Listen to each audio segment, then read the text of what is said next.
Halo dan selamat datang kembali. Pernah kepikiran nggak sih, apa ya, resep rahasia buat jadi jenius gitu? Mungkin, syaratnya harus laki-laki, lahir bulan Februari, terus kehilangan orang tua sebelum umur 10 dan mungkin juga, menderita asam urat. Kedengarannya aneh banget ya, tapi, percaya nggak percaya, daftar kayak gitu tuh beneran pernah diusulkan loh. Hari ini nih, kita mau coba gali lebih dalam bab 8 dari buku The Genius Myth karya Helen Lewis. Judul babnya menarik. Jadi Anda ingin menjadi jenius. Nah, sumber ini tuh ngajak kita buat melihat lebih jauh. Nggak cuma soal bakat bawaan aja. Jadi, misi kita kali ini bongkar faktor-faktor yang mungkin tersembunyi. Ya mitosnya, keberuntungannya, bahkan timingnya gitu. Yang ikut ngebentuk siapa sih yang kita anggap jenius. Oke, siap ya kita bedah bareng-bareng? Nah, di awal bab ini ada kutipan keren dari Arthur Koestler. Katanya gini, tanda utama kejeniusan bukanlah kesempurnaan, tapi orisinalitas. Pembukaan batas-batas baru. Tapi, pertanyaannya, apa kita selalu bisa ngenalin orisinalitas itu pas baru muncul gitu? Gimana tuh? Lah, itu dia pertanyaan kuncinya ya. Sering banget ide yang benar-benar orisinal, yang revolusioner di zamannya, buat kita sekarang malah terasa ya biasa aja gitu. Ada istilahnya potus problem. Coba bayangin deh, dulu drama Shakespeare, kompleksitas psikologisnya itu pasti wah banget. Atau twist ending di film sebelum jadi klise ya kan. Dulu itu gebrakan genial, sekarang jadi kayak, ya udah biasa gitu. Contoh lain lagi ya, mungkin konsep angka nol. Itu kan butuh waktu lama banget, berabad-abad, buat berkembang di Babilonia, di peradaban Maya, terus nyebarnya pelan-pelan lewat jalur sutra. Filsuf Bertrand Russell aja pernah bilang, manusia itu perlu waktu lama loh buat sadar kalau angka 2 itu bisa nunjuk ke dua burung pegar, tapi juga bisa nunjuk ke dua hari. Konsep yang abstrak gitu. Jadi konsep matematika dasar yang sekarang anak SD pelajari, dulu itu lompatan pemikiran yang jenius banget. Ini yang sama Thomas Kuhn disebut pergeseran paradigma. Banyak hal yang kita anggap biasa sekarang, kayak klasifikasi hewan, kimia organik, spektrum cahaya, 1000 tahun lalu orang paling pinter pun nggak kepikiran gitu. Oke, jadi intinya apa yang kita anggap biasa sekarang ini dulunya bisa jadi hasil pemikiran jenius ya? Bener juga sih. Nah, kalau soal orisinalitas aja udah relatif gitu, gimana sama mitos populer tentang si jenius penyendiri yang kayak dapat ilham tiba-tiba gitu? Kayaknya buku ini juga nantang itu ya. Tepat sekali. Gagasan soal jenius tunggal, kerja sendirian di menara gadingnya, itu memang kuat banget di budaya kita. Tapi seringkali nggak gitu kenyataannya. Ada fenomena menarik namanya penemuan ganda atau multiples. Ini ada studi lama tahun 1922 oleh Ogburn dan Thomas, nemuin ada 148 contoh penemuan atau ide penting yang munculnya hampir barengan. Dan yang bikin kaget, orang-orang ini munculin ide yang sama tanpa saling kenal, tanpa tahu kerjaan satu sama lain. Wah, 148. Banyak juga ya. Contohnya apa aja tuh? Banyak banget. Yang paling sering disebut, ya telepon. Kita kenalnya Alexander Graham Bell, ya kan? Tapi ternyata Elisha Gray itu ngajuin paten serupa di hari yang sama persis. Serius? Di hari yang Iya, sama? iya. Terus teori evolusi seleksi alam. Kita taunya Darwin, tapi Alfred Russel Wallace juga sampai ke kesimpulan yang mirip banget. Sendirian juga. Kalkulus, itu Newton di Inggris sama Leibniz di Jerman, hampir barengan juga nemuinnya. Pesawat terbang, logaritma, fotografi, penemuan Neptunus, hukum kekekalan energi. Wah, daftarnya panjang deh. Bahkan pas Perang Dingin kan Soviet ketutup tuh. Matematikawan mereka sering nemuin ulang konsep yang udah ada di Barat. Makanya suka ada teorema pakai dua nama, kayak kompleksitas Chaitin-Kolmogorov. Menarik banget itu. Tapi kok bisa ya, kita seringnya cuma ingat satu nama, Bell bukan Gray, Darwin bukan Wallace, Newton bukan Leibniz. Kenapa gitu ya? Nah, ini dia bagian serunya. Pengakuan itu seringkali bukan cuma soal siapa yang nemuin duluan, tapi siapa yang lebih pinter mainnya, siapa yang lebih gigih ngeklaim, lebih menang pas rebutan paten, atau mungkin lebih jago ngebangun cerita, mitos tentang dirinya sendiri. Newton misalnya itu terkenal banget usahanya buat ngejatuhin reputasi Leibniz soal kalkulus, sampai sengit gitu persaingannya. Sebaliknya, si Wallace tadi malah rendah hati banget. Dia namain bukunya Darwinism, kayak sengaja ngasih panggung ke Darwin gitu. Oh, jadi ada unsur politik dan narasinya juga ya? bukan cuma soal penemuannya aja. Betul. Sejarah seringkali ditulis oleh pemenang perebutan pengakuan itu. Oke, kalau gitu dengan banyaknya ide yang muncul barengan gitu, kayaknya nunjukin kalau penemuan itu mungkin emang udah waktunya muncul ya, kayak nggak terhindarkan gitu. Persis. Ini nyambung ke konsep yang namanya adjacent possible. Jadi, kemungkinan yang bersebelahan, gitu. Idenya tuh, kalau semua fondasinya udah siap, teknologinya, pengetahuannya, kebutuhan masyarakatnya, ya inovasi atau penemuan itu hampir pasti bakal muncul. Tinggal nunggu aja ada orang yang nyambungin titik-titiknya. Kayak mesin cetak Gutenberg. Nggak mungkin ada kalau belum ada huruf lepas, kertas yang cukup, tinta yang pas, sama teknologi mesin pres anggur. Semua udah ada duluan. Iya, iya, masuk akal. YouTube juga gitu kan. Baru bisa ada pas udah ada kamera video digital sama internet cepat. Kadang ada ide bagus tapi munculnya kepagian. Kayak komputer mekaniknya Charles Babbage di abad 19. Konsepnya brilian tapi teknologinya belum nyampe. Bahkan Thomas Edison yang identik sama bola lampu mungkin lebih pas disebut penyempurna dan pemasar ulung ya. Karena konsep dasarnya udah ada sebelum dia bikin jadi praktis dan laku. Oke, oke. Jadi selain fondasi teknis, faktor keberuntungan sama timing berada di waktu yang tepat itu penting banget ya berarti. Bukan cuma soal pinter atau kerja keras doang. Penting banget, sangat krusial. Malcolm Gladwell di buku Outliers kan ngasih contoh bagus tuh soal pionir komputer kayak Bill Gates. Mereka itu bukan cuma pinter, tapi juga super beruntung. Lahir pas banget momennya pas revolusi PC baru mulai. Jadi mereka ada di tempat dan waktu yang pas buat nunggangin gelombang itu. Iya bener juga. Sebaliknya, coba bayangin, kamu mulai karir fisika pas banget setelah Einstein nerbitin teori relativitas. Peluang buat bikin gebrakan baru yang fundamental mungkin lebih kecil kan?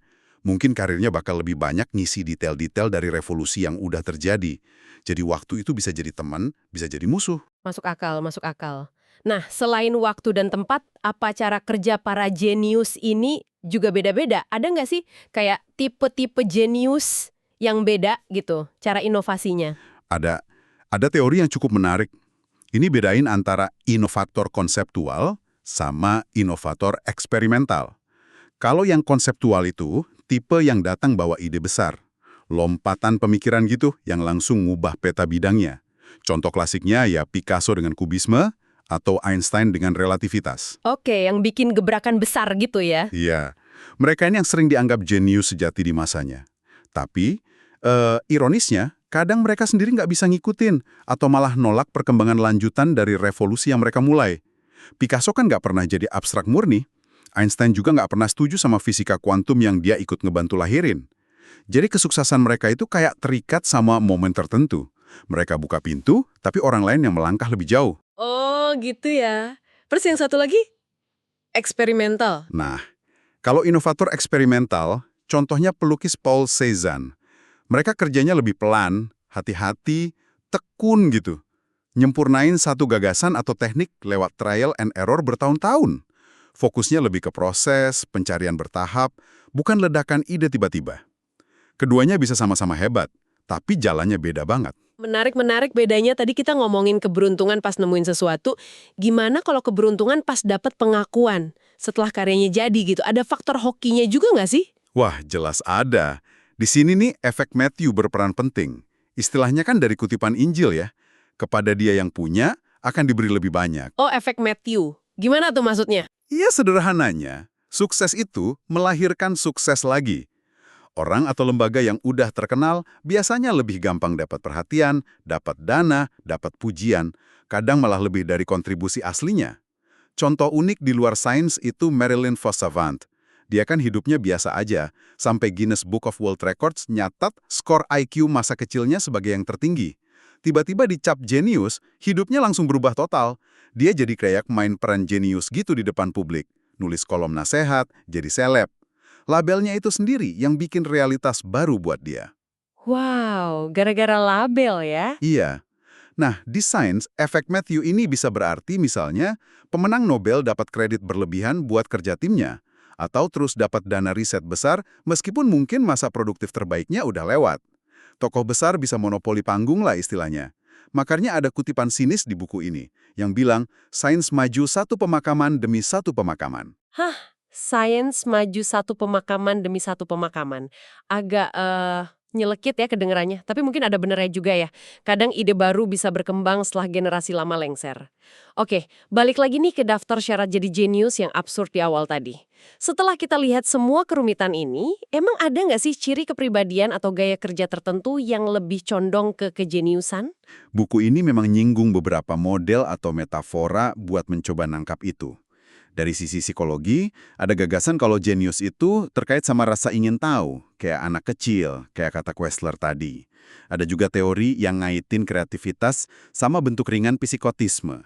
Jadi kayak mampu ngelihat koneksi yang nggak biasa, yang orang lain nggak lihat. Melihat koneksi yang nggak biasa. Tapi ya itu bahayanya, banyak juga orang yang idenya aneh-aneh, tapi nggak pernah menghasilkan sesuatu yang bagus atau berguna. Jadi aneh aja nggak cukup kan? Iya juga sih. Terus ada metafora terkenal dari filsuf Isaiah Berlin, rubah vs landak. Rubah vs landak, gimana tuh? Landak itu dia tahu satu hal besar, fokus banget sama satu visi utama, spesialis lah, kayak Dante dengan Divine Comedy-nya. Kalau rubah, sebaliknya, dia tahu banyak hal kecil, lincah gitu, pindah-pindah ide, generalis, mungkin kayak Shakespeare dengan karyanya yang beragam banget. Oke, spesialis vs generalis ya. Iya. Nah, budaya kita sekarang, terutama di dunia akademik, cenderung lebih kagum sama si landak yang fokus ini. Tapi beberapa riset malah nunjukin kalau si rubah mungkin lebih jago prediksi masa depan, karena nggak terlalu terkunci sama satu cara pandang. Wah, menarik juga tuh. Ada lagi nggak model lainnya? Ada lagi nih, dari kritikus film, Manny Farber. Seni Gajah Putih vs Seni Rayap. Gajah putih lawan rayap, kok unik namanya? Tujuannya jelas, pengen diakui sebagai mahakarya. Kayak film Citizen Kane gitu misalnya. Oh, yang sengaja wah gitu ya? Betul. Nah, kalau seni rayap itu lebih liar, lebih fokus ke proses kerjanya aja. Tekun ngerjain batasannya tanpa terlalu peduli sama pengakuan. Kayak rayap yang diam-diam ngerogotin kayu gitu. Mungkin novel Ulysses karya Joyce itu contoh gajah putih di sastra. Kalau tujuannya pengen cepet dapet cap jenius, kayaknya bikin gajah putih ini rute yang lebih pasti. Gajah putih vs rayap. Saya jadi kepikiran contoh-contohnya di bidang lain. Oke, jadi setelah semua ini nih, ujung-ujungnya soal kerja keras mati-matian atau ini cuma faktor X, keberuntungan murni aja? Gimana dong? Nah, kisah penemuan penisilin sama Alexander Fleming itu contoh bagus banget betapa rumitnya hubungan keduanya. Mitosnya kan indah banget ya. Kebetulan murni, spora jamur terbang masuk jendela, jatuh ke cawan Petri bakteri yang kelupaan. Kling! Penemuan besar. Iya, sering dengar cerita itu. Tapi realitasnya, seperti diungkap buku ini, itu tuh rangkaian panjang kebetulan yang hampir mustahil terjadi berurutan. Mulai dari kondisi lab Fleming yang mungkin agak jorok, cuaca London yang pas banget buat jamur tumbuh, keputusannya dia liburan di waktu yang tepat, sampai jalur karirnya sendiri juga penuh kebetulan. Kenapa milih kedokteran? Kenapa Saint Mary's? Kenapa fokus bakteriologi? Ada kutipan bagus dari René Dubos di buku ini. Setiap pilihan yang kita ambil, itu seolah membunuh versi diri kita yang lain yang mungkin terjadi. Fleming bisa jadi Fleming penemu penisilin itu, ya karena rentetan kejadian spesifik yang nggak terduga itu. Bukan cuma kerja keras, tapi juga momen yang pas banget. Oke, kita udah kupas banyak banget nih originalitas yang relatif, penemuan ganda, adjustment possible, peran penting banget keberuntungan dan waktu, tipe inovator yang beda, efek Matthew, sampai gaya gajah putih versus rayap. Kalau ditarik benang merahnya, apa sih kesimpulan utama bab ini soal menjadi jenius itu? Ya, kesimpulan utamanya sih persepsi kita soal siapa yang pantas disebut jenius itu ternyata jauh lebih rumit dan dibentuk oleh banyak banget faktor di luar bakat murni. Waktu dan tempat itu nentuin banget. Keberuntungan main peran gede, baik pas nemuinnya maupun pas dapat pengakuannya. Terus, kemampuan ngebangun cerita soal diri sendiri atau punya cerita hebat yang dibangun orang lain itu juga penting loh. Tipe inovasinya apa lompatan konsep atau penyempurnaan pelan-pelan juga ngaruh. Bahkan gaya kerja juga bisa ikut andil. Jadi, mitos-mitos tentang jenius, si pemberontak tunggal, seniman tersiksa, anak ajaib itu emang menarik banget sih. Dan terus hidup kayaknya. Tapi ada bahayanya nggak sih mitos-mitos itu? Nah, itu dia poin pentingnya. Mitos-mitos ini bisa berbahaya, kenapa? Karena mereka nyederhanain banget realitas yang sebenarnya jauh lebih acak dan tergantung konteks. Kalau kita terlalu percaya sama mitos jenius, tunggal misalnya, kita bisa jadi ngeremehin peran kolaborasi, lingkungan, bahkan keberuntungan tadi. Kita juga bisa kejebak jadi maklum sama kelakuan buruk seseorang cuma karena dianggap jenius, ya kan? Iya juga ya, sering tuh. Atau sebaliknya, kita malah ngabaikan potensi orang lain, atau bahkan diri kita sendiri, cuma karena nggak pas sama stereotip jenius tertentu. Intinya kita perlu lebih kritis lah sama narasi-narasi kejeniusan yang disajikan ke kita. Jelas banget ya sekarang bahwa label jenius yang dikasih publik itu ternyata hasil ramuan yang kompleks banget. Jauh lebih rumit dari sekedar bakat luar biasa doang. Ada banyak lapisan mitos, kebetulan, faktor eksternal yang ikut nentuin siapa yang akhirnya dapat sorotan itu. Lah, gimana caranya saya jadi jenius? Tapi lebih ke, mitos jenius mana sih yang paling pengen kita percaya saat ini? Dan kenapa kita kok tertarik banget sama mitos itu? Apa sih yang sebenarnya dikatakan oleh kekaguman kita pada tipe jenius tertentu? Entah itu inovator teknologi, seniman nyentrik, ilmuwan pemberontak, tentang nilai-nilai yang kita pegang sekarang ini. Pertanyaan bagus tuh. Coba deh Anda pikirin sebentar, tokoh atau bidang mana yang Anda kagumi? Ada nggak mitos jenius tertentu yang mungkin tanpa sadar ikut bermain di balik kekaguman Anda itu? Sesuatu buat direnungkan ya. Oke, terima kasih banyak sudah menyimak penelusuran mendalam kita kali ini. Sampai jumpa di kesempatan berikutnya ya.